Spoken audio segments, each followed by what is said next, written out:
The miracle of Medina lives long. European memories, I'm sure it also lives long in an awful lot of Americans' memories as well. You were a captain's pick that year, weren't you? You were Jose Manuel Thabo, you were one of his too. Does that change the mentality at all, Ian, for you when you get the phone call from a captain to say, you're my man? Does that change the psyche at all? Yeah, you get straight out on the driving range and start hitting lots of balls. You're under pressure is the fact of that. You've been asked to play. You haven't, in the qualification process, earned the exact right. So you've been given the opportunity and you've been given one of the picks. You better stand on that first tee, hit it down the middle, and you better be delivering a point. Otherwise, you're going to get a slap round the ear. So, yes, you are under a bit more pressure. You feel the need, to pay back the position of being picked to play, and thankfully when I have been picked, I've obviously earned a couple of points to the team, and it's been valuable at the end of the week. Can you divulge, Ian, that conversation, what Jose said to you when he picked up the phone to say, Ian, you're my man, I want you on my team for 2012? Can you give us a bit of an insight into what that conversation sounded like? Well, those conversations, I've had a couple of them. They're obviously really enjoyable conversations to have, but they're kind of short and sweet. I can remember where I was and the phone ringing, and obviously he said, I'd love for you to be part of the team. Would like, obviously, to have you there. You're a great addition. And of course, I said thank you, and I will be ready. What is it about the Ryder Cup that brings out the best in Ian James Poulter? Because you just seem to revel in it more than anything, and more than anyone else, really. That's why you've got the moniker Mr. Ryder Cup. What is it about it? I stayed in a tent when I was 15 years old. I went to the Belfry, stayed in this lady's back garden, pitched a tent with 4 other people, and we walked to the golf course every day. And from that moment, I was told probably 6 months before my football career wasn't going to make it. I had a trial with Tottenham Hotspur, so that was awesome that it didn't work out. So thank you for whoever said I wasn't good enough at football, because that turned me on to my second love, golf. And from that moment, my first Ryder Cup, when I went there to see the passion, the adrenaline, the excitement, the fans, what that meant to be part of a team, Sevi, Faldo, Woodsy, Alathabal, you can name all the players who you've looked up to for all those years, pour it out, when they've put that shirt on. So for me to have now that opportunity, and I've had a few goes at it now, I absolutely love every chance I get to be part of the team. Even being vice captain was enjoyable. It was hard, because obviously you'd rather be out there, but every one of those experiences have been amazing. It fires me up. It gets me going. Lee Westwood was sat in here yesterday, and I asked him the question, when does he fancy the captaincy? He was very honest, was Lee. He said 3 years' time in Rome. That's when I'm looking at it. You're going to be, let's make no mistake about it, Ian, you're going to be a captain one day. Do you have a year in mind, a venue in mind, where you would ideally like to step up to the big shoes? Goosebumps again. I would love to be asked, and obviously if I'm asked, obviously I'm going to accept. So I think for me, if I had the opportunity to do it in New York, Bethpage Black is a big, hard golf course. Those American fans are tough, so bring it on, baby.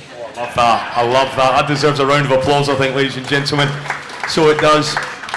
The other thing, Ian, and I said this yesterday as well, the Ryder Cup in the last maybe 3 or 4 editions, it has just grown exponentially. The atmosphere, the verve around it. How do we, and I think Mr. Pelly maybe is in the room, he's at the back, is Keith. How do we bottle that? Is there a way that we bottle the intensity and the passion and bring it all around the world and see that side of golf? Because I'm a fan, and I think a lot of people in here are a fan of it. Yeah, you're right. The intensity in a Ryder Cup is like nothing else. It way surpasses any major I've ever played in. There's more pressure. If you add all the majors I've ever played, and that's probably 48 or nearly 50 of them, bottle all of that from all 50 and put that on the first tee. That's what it is. Every single shot you play is the accumulative of all the majors you've played in all of your time, and you play that with every single shot you play during every round of golf that you have at the Ryder Cup. And that's why it's so much fun, and that's why it becomes the atmosphere it does, is because the players love it. It's the biggest stage in golf, and because of that, that's why you get the drama. You see the best golf you've ever seen, more birdies than you've ever seen, chip-ins, hole-outs, bunker shots hold, and shots from the fairway, putts from 80 feet across the green. Justin's one at Medina to, against Phil Mickelson. I mean, you can just, highlight reel so many of the best shots. It's because of the intensity and the buzz that you get from playing in a Ryder Cup. It's very, very, very special, but it's hard. It's very difficult to repeat that week in, week out. You can't do it. Physically, your body couldn't take 25 of those a year. It's just not possible. It really, it takes a lot out of you. And generally I take 3 weeks off afterwards because I'm spent. Well, that was going to be my next question. Give us an insight. What is the day after the Ryder Cup like? Sore head, not much sleep, and obviously it's still a lot of fun. There's a great downer? Well, the downer comes at the end of that following week. Yeah, the adrenaline's finally out the system.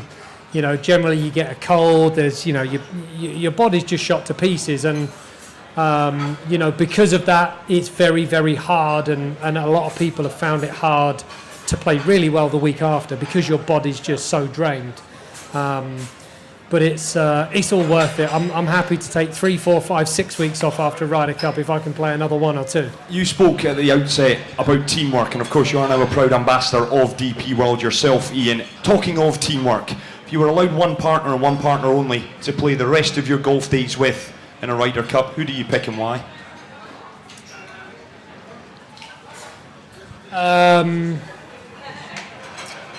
Wow.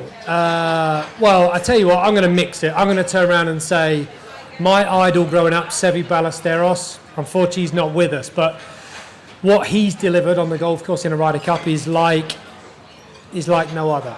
That man just oozed passion, and that was, as soon as he put his shirt on, it meant a lot to him.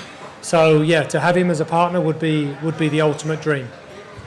Now, of course, DP World doing wonderful things this year at this event. EDGA is a big part of that, of course. That is the European Disability Golf Association. We've been speaking to them on the radio. We've been speaking to them in here as well. That's a great initiative. Inclusion, Year of Tolerance here in the United Arab Emirates as well. And I know it's a source of pride for you as well, Ian.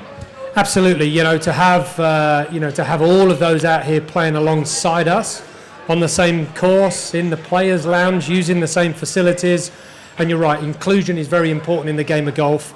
DP World have done an incredible job with that, and all of us players embrace it. So, we continue to work as players to grow the game of golf, and we have to do as much as we possibly can. So it's great to see them all out there playing. Now, it would be remiss of me not, Ian, because your second love, of course, after golf is football. You are a huge Arsenal Football Club fan.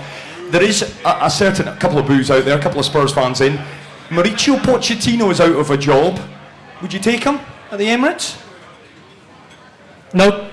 Come on now, Ian. There's no journalists in here. You take him at the Emirates, right? No, I wouldn't. No. I'm not saying stay with Unai Emery, but I'm just saying that would be a very difficult transition to take. It just would. I'm sorry. I know Sol Campbell, when he came on board and was obviously with Tottenham for so long, did an awesome job, but. Look, Arsenal's Arsenal. Okay, fine, done. Are you going to take any interest in Jose Mourinho's first game this afternoon? Yeah, hopefully they lose. Yeah, good answer. Sorry, Spurs fans out there. I've kept this man long enough. Last one from me. Next kind of 12 months, obviously you want to be back in that Ryder Cup team. Padraig Harrington. Is Padraig going to be a good captain for you?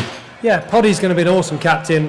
He's very, very, very thoughtful. He knows his stats. He knows his figures. There's nothing that Padraig, from a playing perspective, he's won majors. From a perspective of playing enough Ryder Cups. He's been there, he's done it. He's been vice captain. He's a great guy. He's very thoughtful. We all love him as well. So he's going to do a fantastic job. Right then, this is an unfair question. My final one to you. I give you the choice next year, Ian. A major or a Ryder Cup team, 4 more points and another Ryder Cup victory. What do you choose? That's a silly question, really, to be honest. Look, I don't need to win a major. It's not a thing for me to turn around and say, I have to win. What I've done today, I'm happy with. I would love to win one, but it's not the be-all and end-all. I would love to make another Ryder Cup team. And so, look, if I'm happy on the golf course, then I'm going to have a chance at both. So let's just be happy on the golf course, go out and enjoy some good golf. Good answer, that. Listen.